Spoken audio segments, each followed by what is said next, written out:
ஒரு ஏழை கூலி விவசாயி அவங்க பையனை நல்லா படிக்க வச்சு அவன் முதல் மாச சம்பளத்தை 1,00,000 ரூபாய வாங்கிட்டு வந்து அவங்க ஆத்தா கிட்ட கொடுக்கறான்.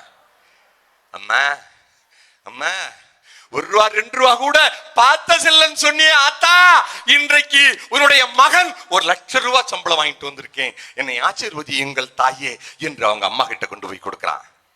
அவங்க ஆத்தா சொல்றா, மகனே இதை எங்கிட்ட கொடுக்காதடா, உங்க அப்பா கிட்ட கொண்டு போய் கொடு. அவன் வயக்காட்டிலே இறங்கி வேலை செய்கிற பொழுது அவன் சிந்தியது வேர்வையிலடா, ரத்தம்டா. என்கிட்ட கொடுக்காதடா, உங்க அப்பா கிட்ட கொண்டு போய் கொடுறா அப்படி என்று தாய் சொல்கிறாள்.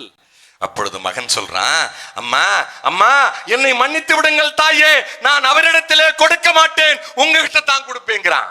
இந்த பையன் எதை பத்தியும் கவலைப்படல. காலையில எந்திரிக்கிறான், குளிக்கிறான், ட்ரெஸ் பண்றான், அவங்க அப்பா கிட்ட போய் நிக்கிறான். அப்பா அப்பான்னு கூப்பிடுறான். அப்பா ஏம்பான்றாரு. 1 மாசமா வேலைக்கு போனம்பா, பஸ் பாஸ் எடுக்கணும்பா, 1000 ரூபாய் பணம் கொடுங்கப்பான்னு அப்பா கிட்ட கையேந்தி நிக்கிறான். அப்பா 1000 ரூபாய் பணத்தை கொண்டு வந்து மகன்கிட்ட கொடுக்கிறார். அப்பொழுது அம்மாவை கூப்பிடுறான். அம்மா அம்மா இங்கே பாருங்கள் தாயே, நான் எப்பொழுதும் என் தகப்பனிடத்திலே கை நீட்டித்தான் பழக்கம்.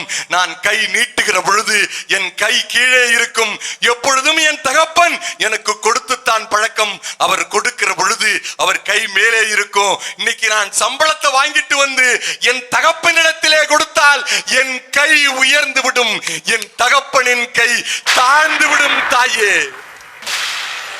எப்பொழுதும் என் தகப்பனின் கை உயர்ந்தே இருக்க வேண்டும் என்பதற்காகத்தான் தாயே பணத்தை உன்னிடத்திலே கொடுத்தேன் என்று சொன்னானே.